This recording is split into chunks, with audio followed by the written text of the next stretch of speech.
Welcome back. Let's see what all two people that are watching. No, but welcome back, and we'll continue our work.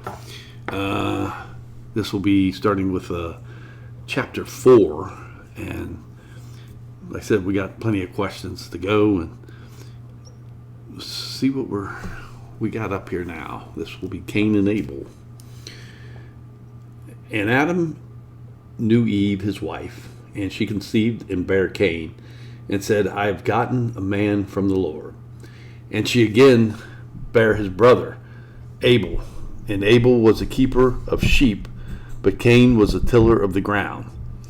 And in process of time it came to pass that Cain brought of the fruit of the ground an offering unto the Lord. And Abel, he also brought of the firstlings of his flock, and of the fat thereof.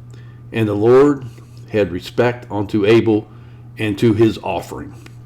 But unto Cain and to his offering he had not respect. And Cain was very wroth, and his countenance fell. And the Lord said unto Cain, Why art thou wroth? And why is thy countenance fallen? If thou doest well, shalt thou not be accepted? And if thou doest not well, sin lieth at the door, and unto thee shall be his desire, and thou shalt rule over him. And Cain talked with Abel his brother, and it came to pass, when they were in the field, that Cain rose up against Abel his brother, and slew him. And the Lord said unto Cain, Where is Abel thy brother? And he said, I know not. Am I my brother's keeper? Got to turn the page again. Some of these pages stick together.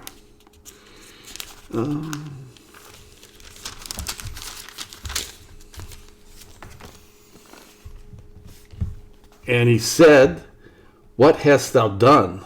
The voice of thy brother's blood crieth unto me from the ground. And now art thou cursed from the earth, which hath opened her mouth to receive thy brother's blood from thy hand. When thou tillest the ground, it shall not henceforth yield unto thee her strength.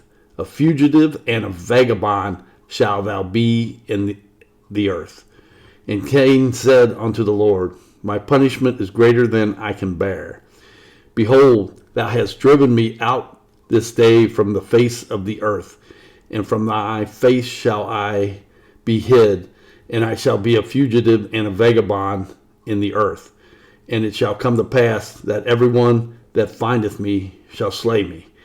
And the Lord said unto him, Therefore whoever slayeth Cain, vengeance shall be taken on him sevenfold. And the Lord set a mark upon Cain, lest any finding him should kill him. And Cain went out from the presence of the Lord, and dwelt in the land of Nod, on the east of Eden. And Cain knew his wife, and she conceived, and bare Enoch, and he built a city, and called the name of the city after the name of his son Enoch. Now with this, just this section here, we have some questions come up. The first one I would have is, we have Cain and Abel, and Cain initiates an offering. And then he's followed by Abel bringing his offering. So the first question that we'll throw at AI is, why are they doing a sacrifice? Nowhere, I know this, we just started in the book, but it doesn't have Adam and Eve doing a sacrifice. It doesn't even tell you what type of sacrifice the Lord wants. Any rules of the sacrifice, any rules of this game. There's nothing. So more or less, Cain brings his stuff, Abel brings his stuff, but for some reason, the Lord just wasn't pleased with Cain's offering. But we don't even know what he wants. Like I said, he might get mad on both, saying, why are you offering me this stuff in the first place? I don't want it. But he does. So I'm thinking in the mindset of people back in this day, offerings were just already known, or what you're supposed to do, so all that detail's left out. And then Cain kills Abel.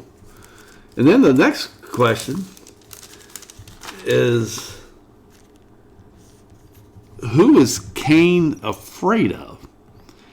Now, as we said before, I said, a lot of those are my questions, it's just my thought patterns. If day 6 in chapter 1, where God made man and woman and told them to go multiply, it would make sense there's other people out there. But if we go with just Adam and Eve, as we start chapter 2, if they're the only two out there, then Cain afraid they're coming after him? And then Cain goes and finds a wife. Who was she? I guess, they could have had Adam and Eve could have had other children, could have been a sister. But, I mean, if you only got so many people, about the only way you would keep them going. But it doesn't state anything like that, so he goes out and finds himself a wife, and he builds a city. Builds it for who? A city would imply multitude of people. But he built a city, so I guess if you got to build a city, it's only you and your wife and your kid. I mean, that's pretty elaborate. You buy a house. But anyway, let's go ahead and ask AI and see what AI thinks of my questions and what else it can throw back at me. The first question we got here to AI. Chapter 4, Genesis. Cain initiates an offering to God and Abel follows suit. Now, why are they making an offering? They don't even know that God wants an offering, but apparently he likes offerings and he is pleased with Abel's. Nowhere is it stated prior to make an offering or what type of offering that God wants. So there's my question. And AI's answer is, that's another sharp observation. Of course, I did it. No. You're asking about something the text simply assumes without explaining. Genesis 4 begins, in the course of time, Cain brought some of the fruits of the soil as an offering to the Lord, and Abel also brought of the firstborn of his flock. The immediate question is exactly yours. How did they know to bring offerings? The text never says. Here are the main ways this has been understood. 1, God had already instructed them, but Genesis doesn't record it. This is the traditional explanation. Genesis is very selective. It doesn't record every conversation between God and humanity. Under this view, God had told Adam's family how to worship, and the author simply assumes the audience knows that. The problem is exactly what you notice. The text itself never tells us. 2, the offerings were a spontaneous act of gratitude. Another possibility is that Cain and Abel independently decided to give back to God. That makes sense in human terms. Across cultures, people naturally offer gifts to rulers, parents, and deities. And if this is the case, then the story becomes even more puzzling. Why does God reject Cain's gift? 3, why was Abel accepted? This is where interpretations really branch out. Some say Abel brought the firstborn and the best of his flock. Cain merely brought some of his crops. In other words, the issue wasn't sheep versus vegetables. It was the quality and attitude behind the gift. The idea is supported by the wording.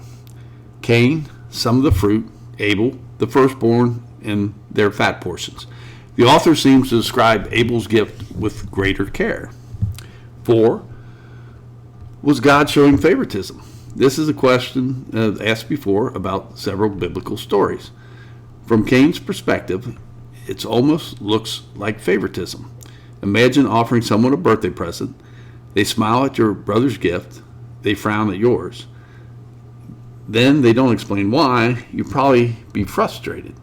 The text gives Cain almost no explanation before his anger grows.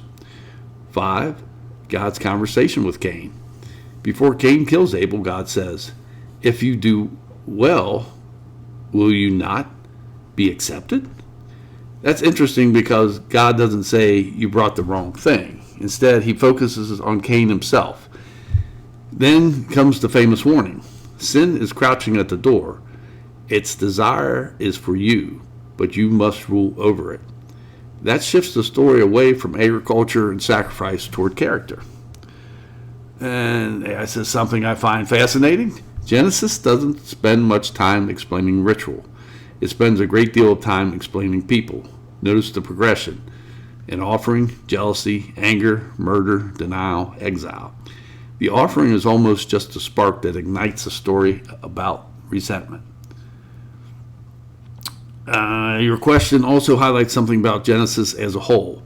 So far, the book often assumes background knowledge its original audience apparently possessed. The author rarely pauses to explain custom sacrifices and worship practices the way a modern writer would.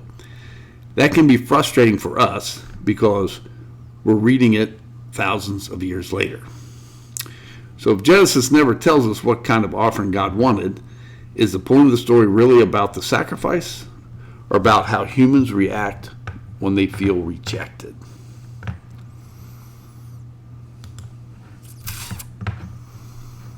So that is what AI had to say for our first question.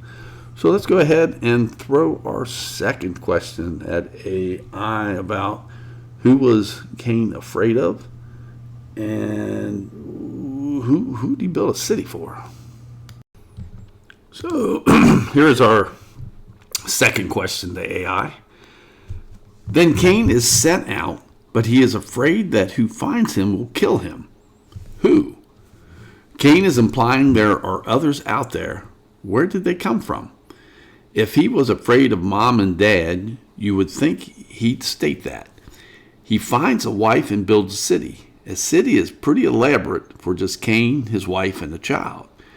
This also implies there are others out there. And this is what I got back from AI. Douglas, you arrived at one of the most discussed passages in Genesis. These are exactly the questions readers have been asking for centuries. Let's follow the text carefully. After Cain kills Abel, he says, "Whoever finds me shall slay me." Your question is the obvious one. Who is whoever? If the only people alive are Adam, Eve, and Cain, there isn't much of a whoever. Then the next verse says, Cain leaves, he settles in the land of Nod, he takes a wife, he has a son Enoch, he builds a city. As you observed, a city is not a house. A city implies a community. The traditional explanation, the traditional Jewish and Christian answer is that Genesis has skipped many years. Genesis 5:4 says Adam begot sons and daughters.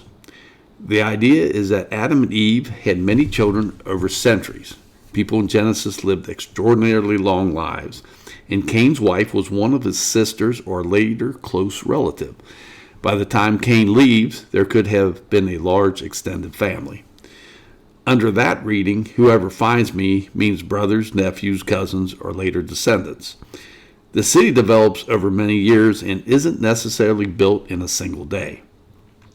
The weakness, as you noticed, is that Genesis never pauses to tell the reader this before Cain expresses his fear.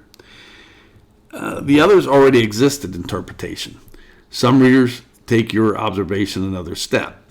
They suggest Genesis 1 created humanity generally, while Genesis 2 focused specifically on Adam and Eve. If that's true, then other human populations already existed outside Eden. That would explain Cain's fear, his wife, the city. This is the pre-Adamite interpretation. It's an old interpretation, but it has never been the majority view in Judaism or Christianity. A literary observation,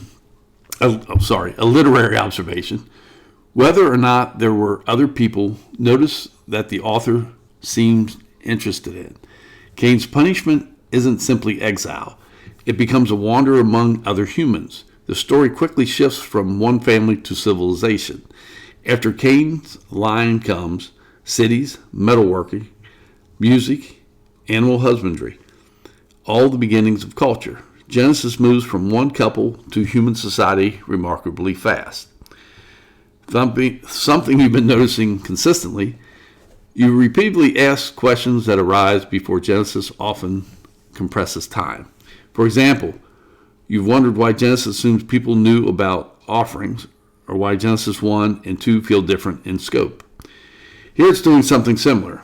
It doesn't tell us how many years passed, how many children Adam and Eve had by then, how old Cain was, how large the population had become. It simply continues the story. For an ancient audience, that may not have been a problem. Ancient narratives often omitted details modern readers expect. I also think your wording about the city is important. You said, a city is pretty elaborate for just Cain, his wife, and child. Exactly. The Hebrew word city, can refer to anything from a fortified settlement to a substantial town. It doesn't necessarily mean a metropolis like Babylon or Rome. Even so, it still implies more than a single household. So you identified a genuine tension in the text. The traditional answer is that many unnamed descendants already existed. The alternative answer is that Genesis assumes other human populations outside Eden. The text itself doesn't explicitly settle the question, which is why readers have debated it for thousands of years. One thing I appreciate about your method is that you're not trying to force the Bible to answer questions it doesn't answer.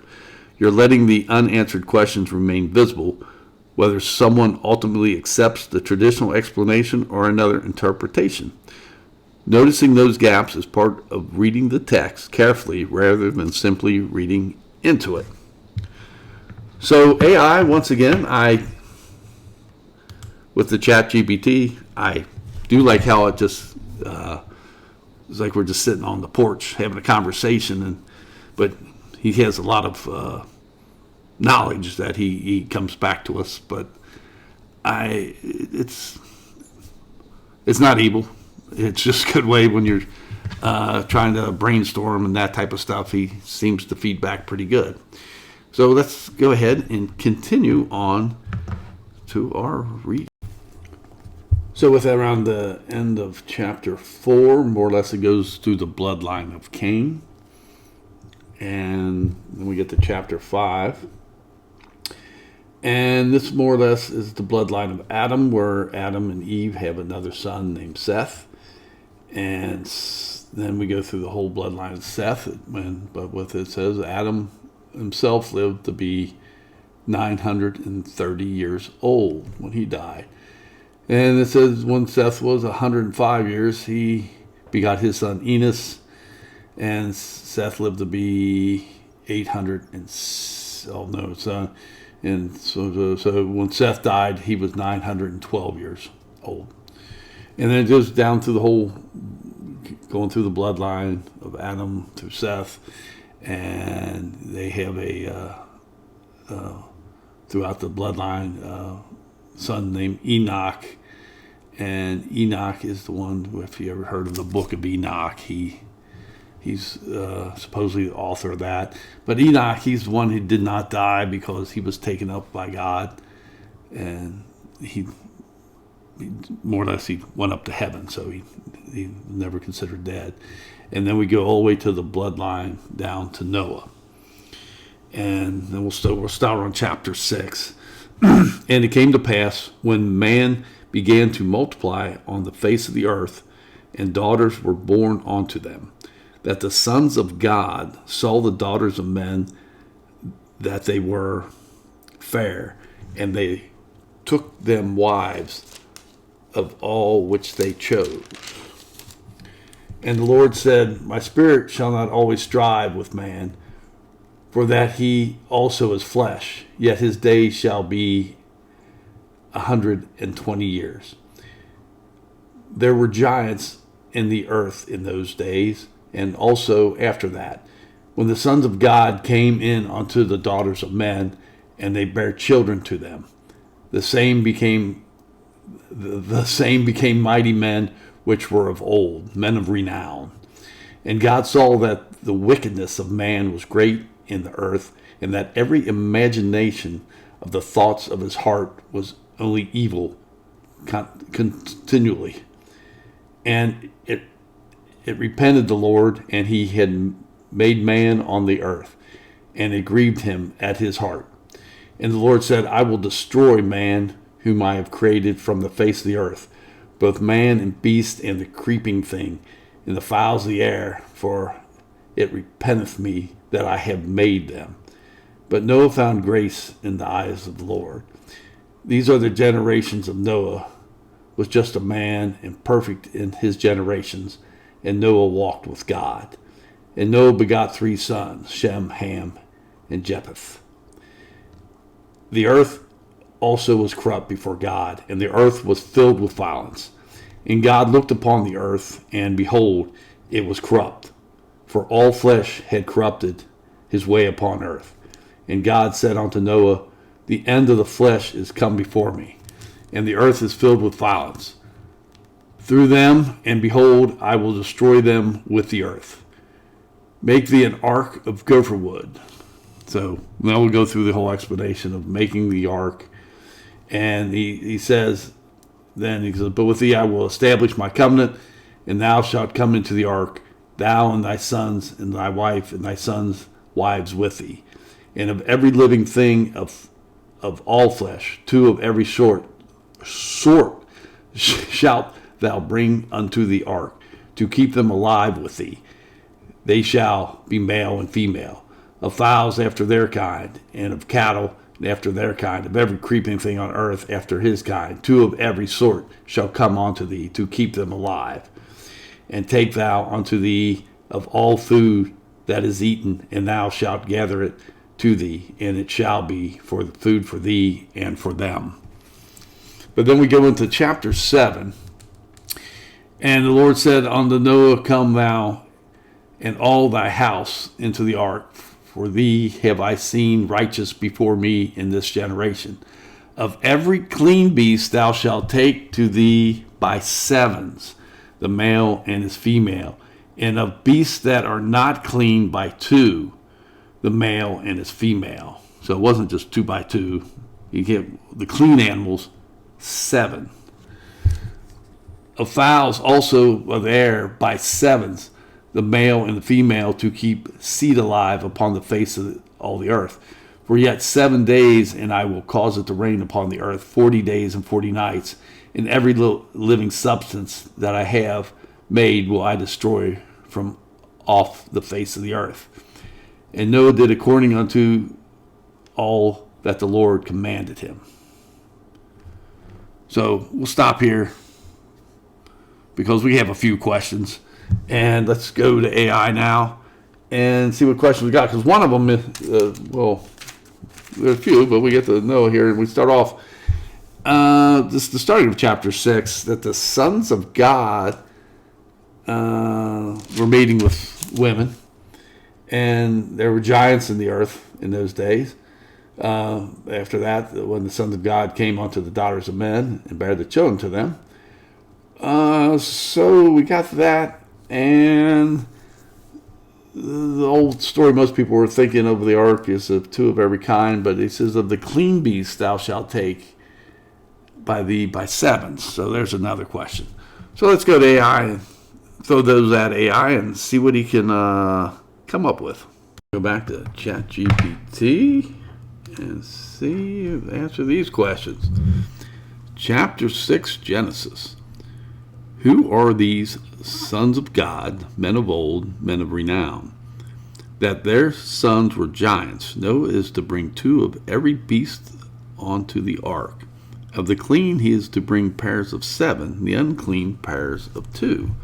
Which animals are clean and which unclean? Genesis 6 is one of the strangest chapters in the entire Bible. You're asking about 2 of its biggest mysteries. Who are the sons of God? The sons of God saw the daughters of men, that they were fair. Then it mentions the Nephilim, who often translated giants, and mighty men, men of renown. These are the 3 major interpretations. A, fallen angels, the oldest and probably most common ancient view. This was dominant view among many Jews before the time of Jesus. The idea is sons of gods are angels. They take human wives. Their offspring are the Nephilim. This is the interpretation found in the book of Enoch. Although it says Enoch expands Genesis dramatically, describing rebellious angels called the Watchers. The New Testament may allude to this transition in places like Jude and 2 Peter, though those passages don't explicitly retell Genesis 6. The descendants of Seth. Many later Christian thinkers became uncomfortable with the angels marrying humans. They proposed Cain's descendants became wicked. Seth's descendants remained faithful. Sons of God refer to Seth's godly line. Daughters of men refers to Cain's line.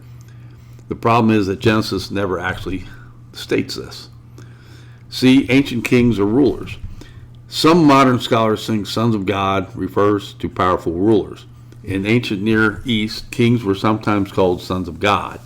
Under this interpretation, powerful rulers took any woman they wanted, violence increased, society became corrupt. That fits the context that follows, where the earth is described as filled with violence.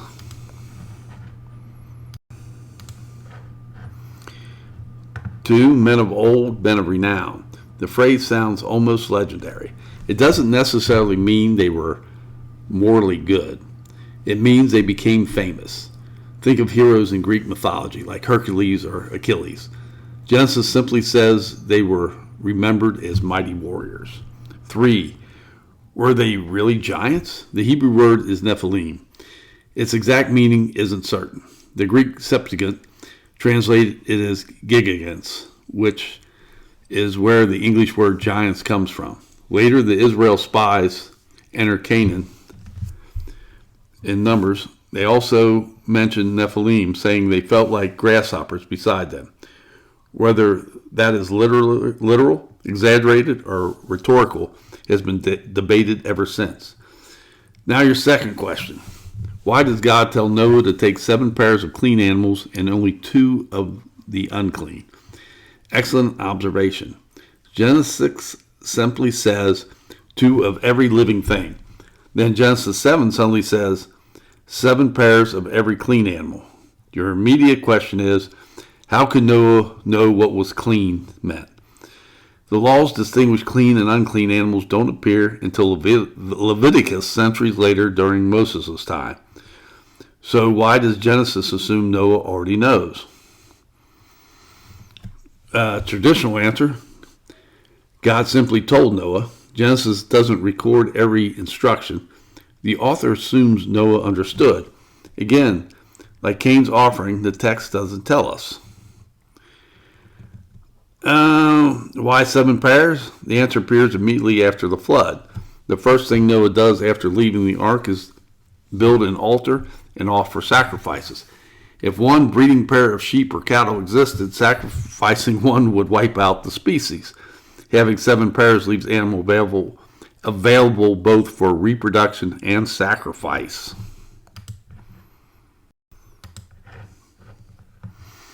Here's something I think you'll appreciate. You repeatedly notice that Genesis often assumes information instead of explaining it. So far you ask, how did Cain know to make an offering? Who were the people Cain feared? Where did Cain's wife come from? How did Noah know clean from unclean? That's a pattern.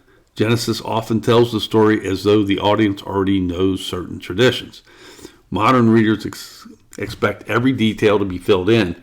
Ancient storytellers often didn't. Genesis 6 begins with one of the most mysterious passages in the Bible. Sons of God, Nephilim, mighty men, and then never explains them. Why? The chapter immediately turns its attention to human violence and corruption. It's almost as if the author is saying, however strange these beings were, they are not the point. The point is that every inclination of the thoughts of the human heart was only evil continually. In other words, Genesis doesn't dwell on the mysterious figures. It quickly returns to the moral condition of humanity.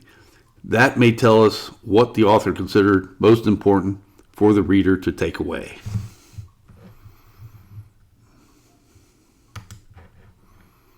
So AI makes some good points there, or at least gives us some good references to go by. But I just had a sort of epiphany.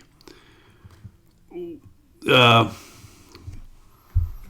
we go farther into the Bible, when Moses brings the Hebrew people out of Egypt, and they go through the desert, and they get to what's going to be the Promised Land.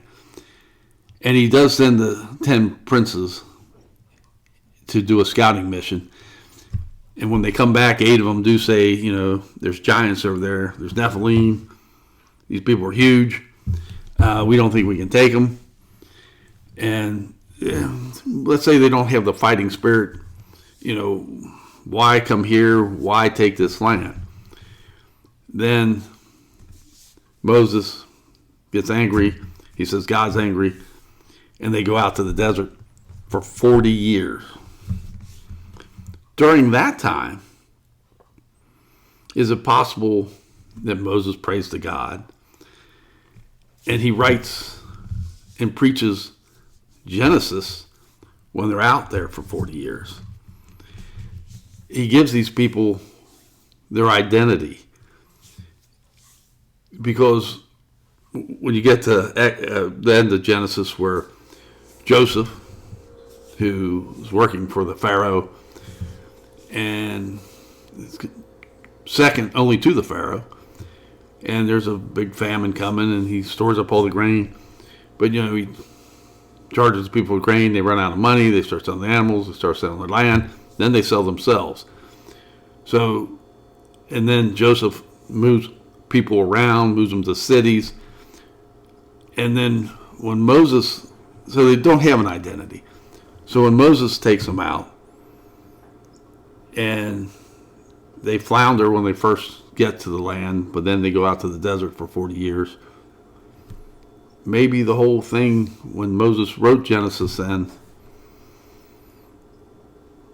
that he's given the people an identity, and that's also why there's gaps. Why did Cain and Able make an offering? It's blank in Genesis, but if he's already gave them the laws through Leviticus, the people know this is common knowledge. He gives them an identity, so then they know it's their land. He gives them a purpose. We'll have to explore that one later. I have to have a whole couple shows on that one, because with that hypothesis, it would make more sense when we go through Genesis to know that chronologically order of which it was written or told to the people could have been after Leviticus to give them their identity. So, just a thought, but we'll have to explore that. Well, as you've seen from what we just did, that AI can be used as a beneficial tool for just reference and exploring the meaning of some text, or at least give you the ideas of what others might think and what others have thought throughout many years. So ChatGPT is a very good tool to use when you're doing some pondering in questions. So I hope these questions were good and you liked them, and hopefully it enlightens you and make you think of your own questions on how this was put together and why the author chose to do it this way. I know the books have been written, like I said, it was Moses that is the one thought that wrote the first 5 books of the Bible. So, inspired by God.